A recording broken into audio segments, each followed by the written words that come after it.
Hello friends, last video में हम लोगों ने हिस्ट्री ऑफ अकाउंटेंसी के बारे में जाना था।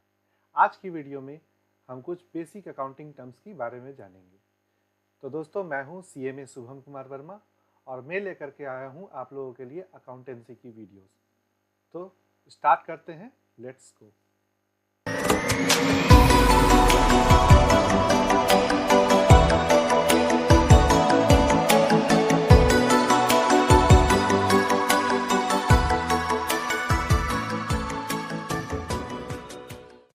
तो आज हम लोग कुछ बेसिक अकाउंटिंग टर्म्स के बारे में जानेंगे। तो सबसे पहला जो टर्म है वो है अकाउंटिंग पीरियड। तो दोस्तों, अभी से हम लोग जैसे हम लोग अकाउंटेंसी पढ़ना शुरू करेंगे तो हम लोग ये मान के चलेंगे कि कभी भी कोई भी चीज़, कोई भी ट्रांजैक्शन हम लोग अपने पर्सपेक्टिव से उसको नहीं सोचेंगे। जब भी सोचेंगे उसे बिजनेस के पर्सपेक्टिव से ही सोचेंगे। कभी भी किसी भी कोई भी ट्रांजैक्शन अगर होता है तो उसे कभी ये नहीं सोचेंगे कि वो ट्रांजैक्शन मेरे व्यू से, अपने व्यू से उसे कभी भी नहीं सोचना है।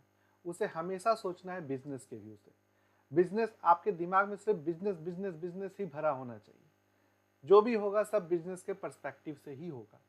तो इसीलिए तो इसमें सबसे पहला जो कॉन्सेप्ट, सबसे पहला जो टर्म आता है वो है अकाउंटिंग पीरियड। ठीक है, अकाउंटिंग पीरियड क्या होता है? तो दोस्तों, हम जानते हैं कि कोई भी बिजनेस अगर हम लोग चालू करते हैं तो वो एक गोइंग कंसर्न होता है। हम लोग कभी भी कोई बिजनेस चालू करते हैं तो ये सोच के नहीं चालू करते हैं कि उसे कुछ टाइम के बाद हम लोग उसे बंद कर देंगे। हम लोग सोचते हैं कि वो लंबे समय तक चलते रहेगा और उससे हमें लंबे समय तक प्रॉफिट जनरेट होते रहेगा। तो अगर वो लंबे समय तक चलेगा तो उसका प्रॉफिट जो होगा वो हम लोग को तभी, फाइनल प्रॉफिट तभी पता चल पाएगा जब वो पूरा बिजनेस अपना पूरा काम कर लेगा, जब वो पूरी तरह से बंद हो जाएगा। तो इतना तो किसी के पास टाइम नहीं है कि वो लंबे समय तक वेट करे। तो इसीलिए क्या किया जाता है कि एक पीरियड डिफाइन किया जाता है। ठीक है, एक पीरियड तय किया जाता है। उस पीरियड में बिजनेस के परफॉर्मेंस का इवेल्युएट किया जाता है। चूंकि बिजनेस एक गोइंग कंसर्न है तो इसीलिए उसे छोटे छोटे पीरियड्स में उसका परफॉर्मेंस को इवेल्युएट किया जाता है। ठीक है, ताकि हम लोगों को बिजनेस की सही स्थिति का पता चल पाए। वो बिजनेस कितना ग्रो कर रहा है, उसको प्रॉफिट दे रहा है या नहीं दे रहा है, उसमें एसेट्स की स्थिति क्या है, उसकी लाइबिलिटीज़ की पोजीशन क्या है। तो वो एक फिक्स पीरियड हम लोग तय करते हैं और उस पीरियड में बिजनेस का परफॉर्मेंस को इवेल्युएट करते हैं। तो ये जो पीरियड फिक्स किया जाता है उसी पीरियड को हम लोग अकाउंटिंग पीरियड कहते हैं। ठीक है, ये पीरियड वीकली भी हो सकता है, मंथली हो सकता है, क्वार्टरली हो सकता है, हाफ ईयरली हो सकता है और ईयरली हो सकता है। ठीक है, वीकली मतलब साप्ताहिक। आपने तय कर दिया कि एक सप्ताह में मैं अकाउंट्स को रिव्यू करूंगा, तो आप लोग एक एक सप्ताह का अकाउंट्स का रिपोर्ट बनाइएगा। उसी तरह आपने अगर फिक्स कर दिया कि मुझे मंथली अगर रिव्यू करना है तो एक मंथ में अकाउंट्स रिपोर्ट बनाया जाएगा। क्वार्टरली अगर फिक्स कर दिया तो हर 3 महीना में आप लोग उसका रिपोर्ट्स बनाएंगे और फिर चेक करेंगे। उसी तरह अगर हाफ ईयरली हुआ तो 6 महीना में, और अगर ईयरली हुआ तो 12 महीने में। मैक्सिमम 12 महीना का होता है। ठीक है, लेकिन इंडिया में जो अभी जो प्रैक्टिस है वो है क्वार्टरली और ईयरली। बहुत सारे ऑर्गेनाइजेशंस जो है वो डेली बेसिस पे भी करते हैं, लेकिन जो मैंडेटरी है वो है क्वार्टरली अकाउंटिंग और ईयरली। मतलब हर 3 महीना में बिजनेस के परफॉर्मेंस को रिव्यू किया जाएगा, उसके फाइनेंशियल रिपोर्ट को पब्लिश किया जाएगा, उसे ऑडिट करवाया जाएगा। और ईयरली साल के बेसिस में 12 महीने में जो फाइनल एनुअल अकाउंट होता है वो। ठीक है, तो अकाउंटिंग पीरियड का मतलब होता है कि एक ड्यूरेशन जिसमें बिजनेस के परफॉर्मेंस को इवेल्युएट किया जाएगा। ठीक है, इसका डेफिनेशन है established range of time duration which accounting functions are performed, aggregated and analysed. एक पीरियड को फिक्स कर दिया जाता है, उस पीरियड में ही उसके अकाउंटिंग को इवेल्युएट किया जाता है कि आपका बिजनेस का फाइनली परफॉर्मेंस क्या है अल्टीमेटली। ठीक है, अब हम लोग अकाउंटिंग पीरियड में कुछ टर्म्स आते हैं, फाइनेंशियल ईयर, कैलेंडर ईयर। ठीक है, जो कि कंफ्यूजन क्रिएट करते हैं। आप इनकम टैक्स पढ़िएगा तो उसमें इन असेसमेंट ईयर और प्रीवियस ईयर का भी कॉन्सेप्ट आता है। ठीक है, लेकिन अकाउंटिंग में हम लोग मेनली देखते हैं फाइनेंशियल ईयर और कैलेंडर ईयर। फाइनेंशियल ईयर और कैलेंडर ईयर होता क्या है? ये पूरा जो पीरियड होता है वो एक साल का होता है। फाइनेंशियल ईयर में भी पीरियड जो होता है वो एक साल 12 महीने का होता है। कैलेंडर ईयर में भी पूरा पीरियड जो होता है एक साल 12 महीना का ही होता है। ठीक है, फाइनेंशियल ईयर में क्या होता है कि ये प्रैक्टिस पे डिपेंड करता है। कि आपके देश में या आपके ऑर्गेनाइजेशन में आप क्या प्रैक्टिस फॉलो कर रहे हैं, आप कौन सा पीरियड को आप फाइनेंशियल ईयर मान रहे हैं। जैसे कि इंडिया में जितनी भी कंपनीज हैं, वो जो पीरियड है वो अप्रैल से लेकर के मार्च, 1 अप्रैल से लेकर के 31 मार्च। जैसे मान लीजिए अभी जो है ईयर चल रहा है 24, तो अभी जो फाइनेंशियल ईयर होगा वो 1 अप्रैल 2024 से लेकर के 31 मार्च 2025 तक चलेगा। तो वो फाइनेंशियल ईयर को फॉलो किया जाता है इंडिया में। इंडिया में फाइनेंशियल ईयर का कॉन्सेप्ट जो होता है वो अप्रैल से लेकर के मार्च तक का होता है। 1 अप्रैल से लेकर के 31 मार्च तक का पीरियड होता है, ठीक है। बहुत सारे कंट्रीज में जो है कैलेंडर ईयर का कॉन्सेप्ट है।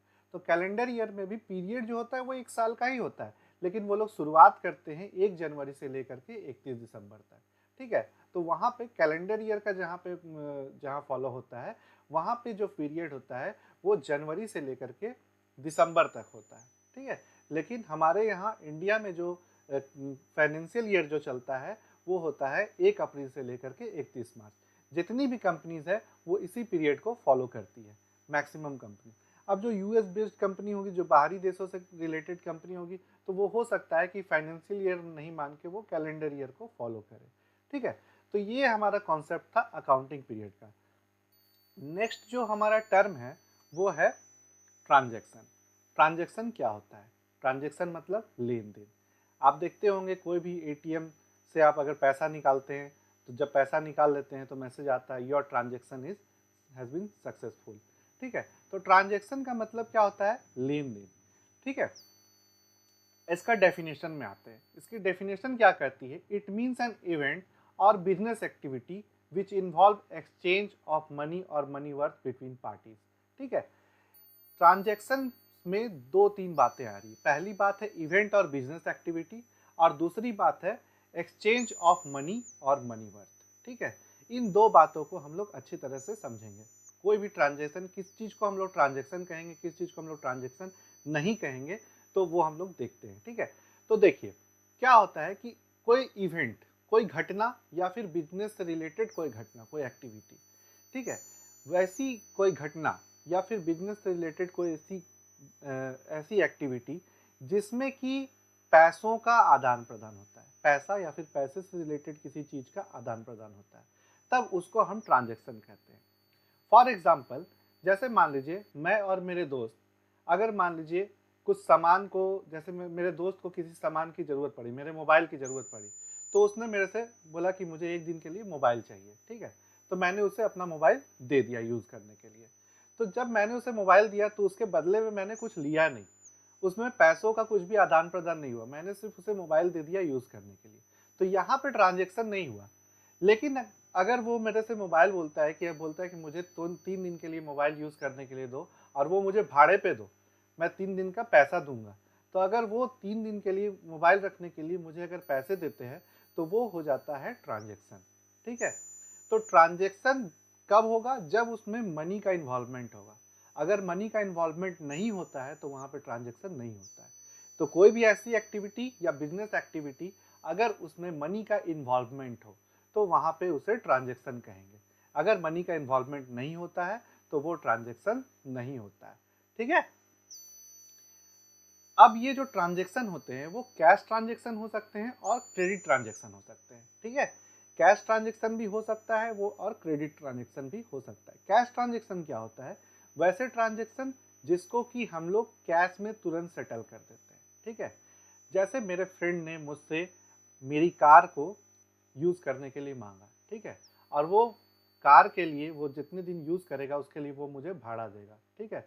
तो अगर वो भाड़ा मुझे इमीडिएटली दे देता है, तुरंत दे देता है, वो कार लेता है और इस समय मुझे भाड़ा दे देता है, तो वो कैश ट्रांजैक्शन हो जाता है, ठीक है। लेकिन अगर वो मेरे से कार ले जाता है लेकिन वो भाड़ा मुझे कुछ समय के बाद देता है, तो वो होता है क्रेडिट ट्रांजैक्शन।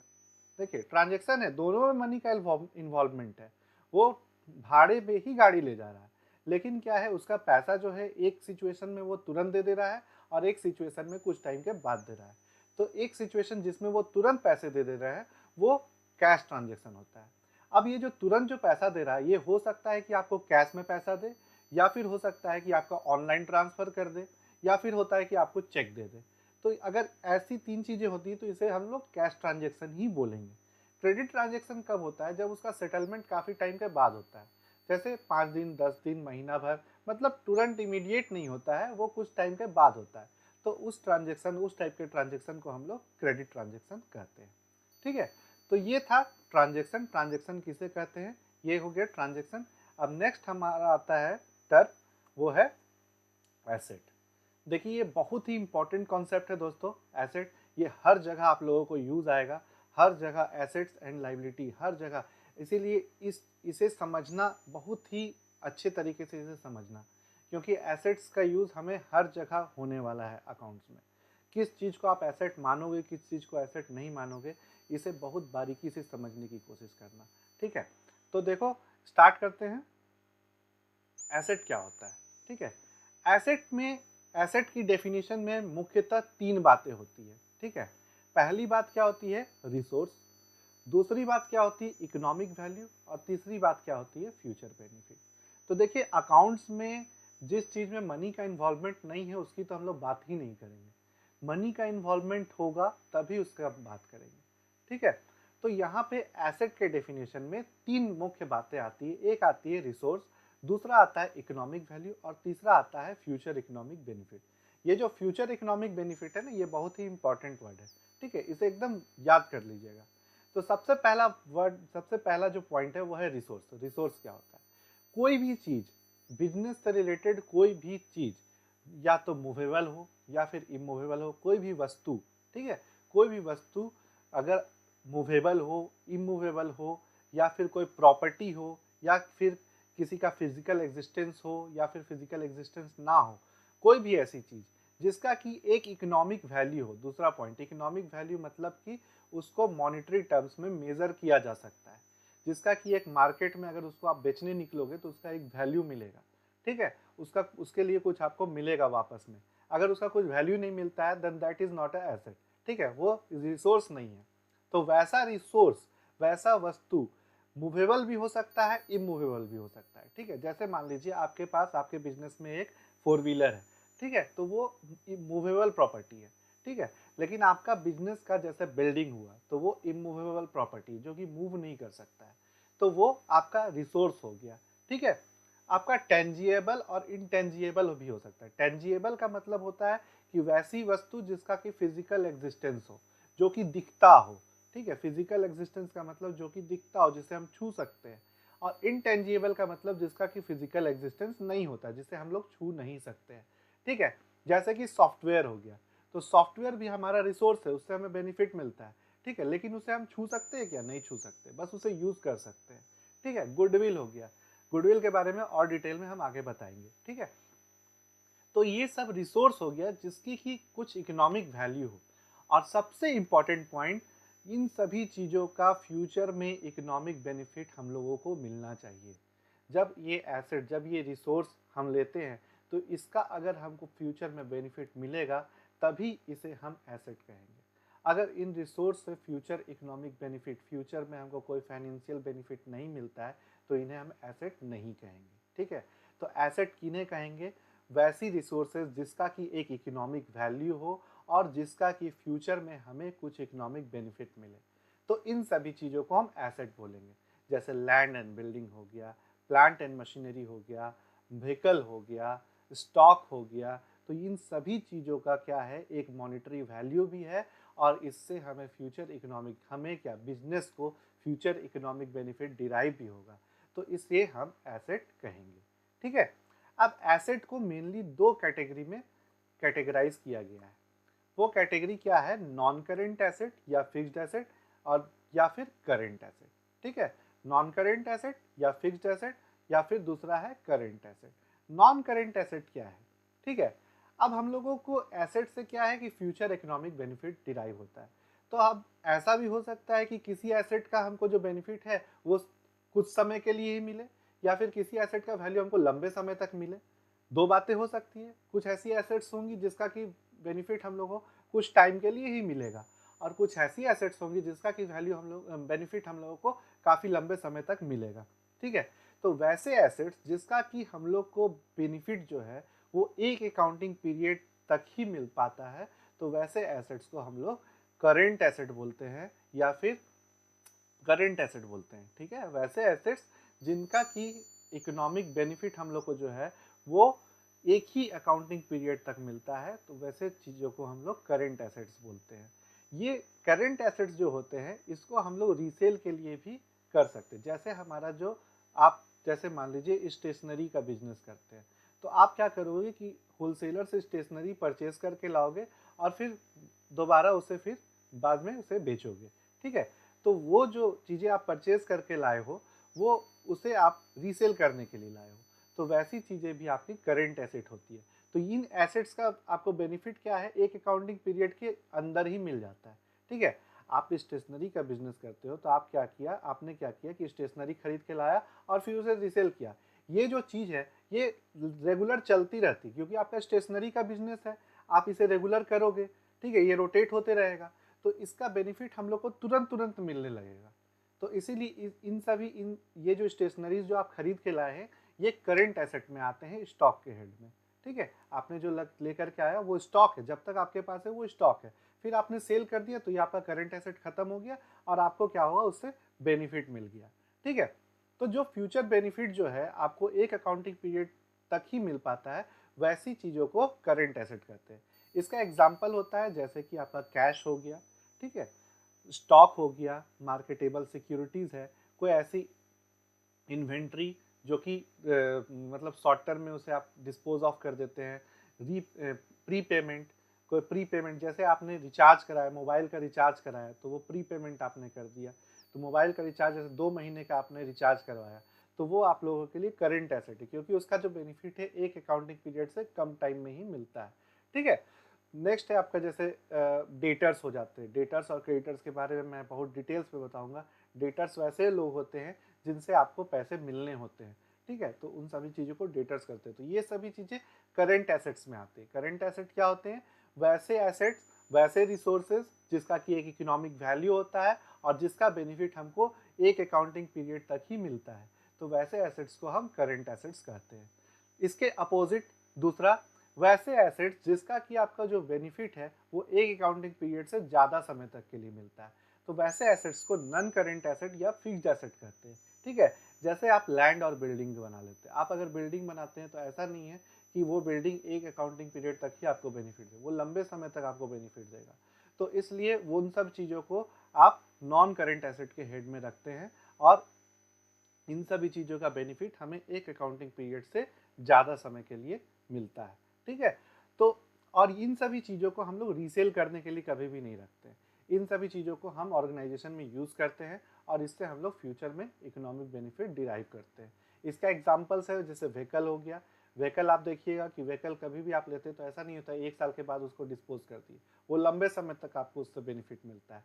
बिल्डिंग्स का भी वही चीज़ है, कुछ हार्डवेयर हो गया, फर्नीचर फिक्सर हो गया, किसी चीज़ का लाइसेंस, जैसे कोई सॉफ्टवेयर आप लोगों ने लिया, ठीक है, कोई सॉफ्टवेयर लिया और उसका लाइसेंस लिया 10 साल के लिए, तो वो क्या हो गया, आप लोगों के लिए फिक्स्ड एसेट हो गया। वो इंटेंजिबल नेचर का है, वो आपको दिखेगा नहीं लेकिन उससे आपको बेनिफिट मिलेगा और वो लंबे समय के लिए मिलेगा, तो इसीलिए उसे कहेंगे हम, उस वो जो है वो फिक्स्ड एसेट के डेफिनेशन में आएगा। और सबसे महत्वपूर्ण लैंड, लैंड तो फिक्स्ड एसेट और ऑलवेज फिक्स्ड एसेट होगा, क्योंकि उसका बेनिफिट जो है हमको लंबे समय तक मिलेगा और वो कभी भी डेप्रिसिएट नहीं करता है, उसका वैल्यू ऑलवेज अप्रिसिएट करता है, ठीक है। आपको एक प्रैक्टिकल एग्जांपल दिखाते हैं कि इन सब करेंट एसेट्स का आखिर हमारा जो एनुअल रिपोर्ट होता है वो कहाँ पे उसका दिखाया जाता है उसको, ठीक है। देखिए मैं आपको इसका प्रैक्टिकल एग्जांपल एक दिखाता हूँ। तो ये है यहाँ पे, देखिए दोस्तों, यहाँ मैंने एक टाटा स्टील की बैलेंस शीट को, जो एनुअल रिपोर्ट है, फाइनेंशियल स्टेटमेंट जो है वो 22-23 का फाइनेंशियल स्टेटमेंट है।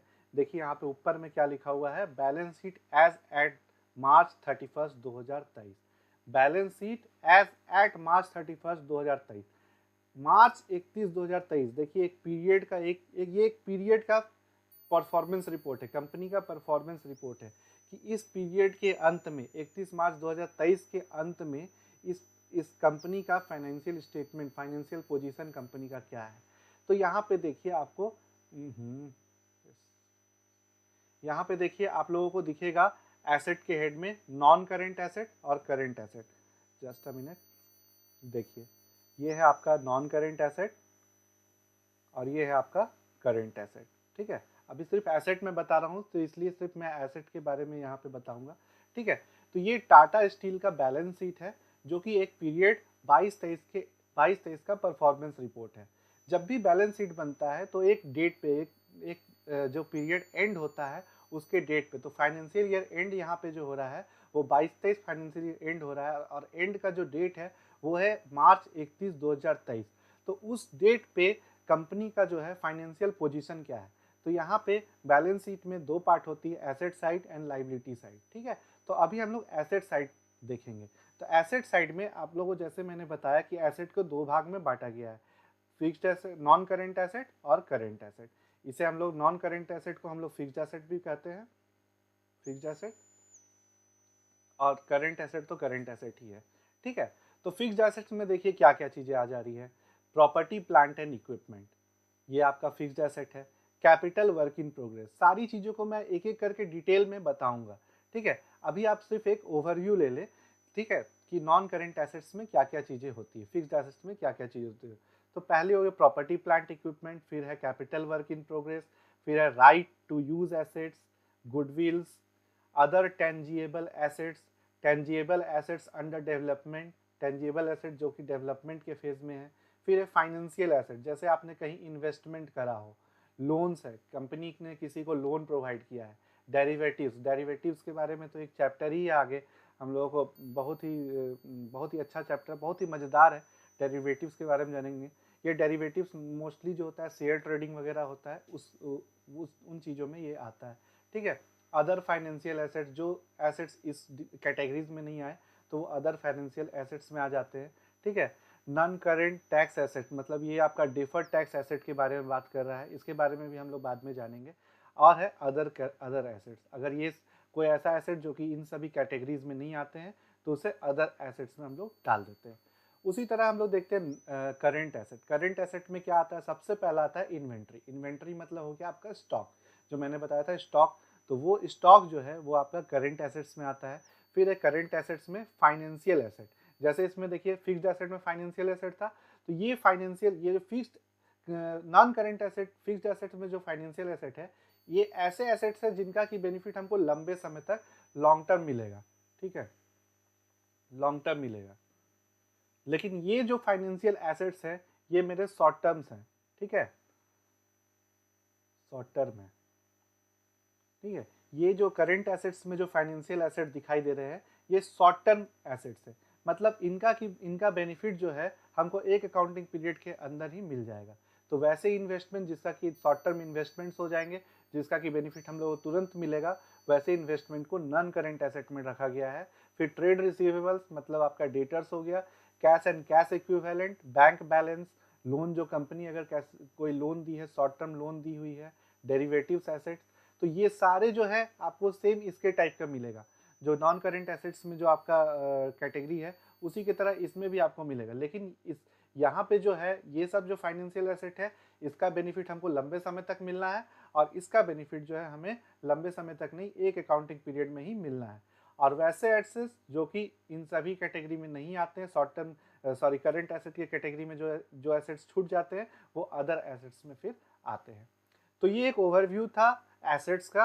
ठीक है, तो एसेट्स वो चीज़ें होती हैं, एसेट्स वो चीज़ें होती हैं जिसका कि एक वो रिसोर्सेज होती है जिसका कि एक इकोनॉमिक वैल्यू होता है और उससे हमें फ्यूचर इकोनॉमिक बेनिफिट मिलता है। ठीक है, यही था एसेट का कैटेगराइजेशन।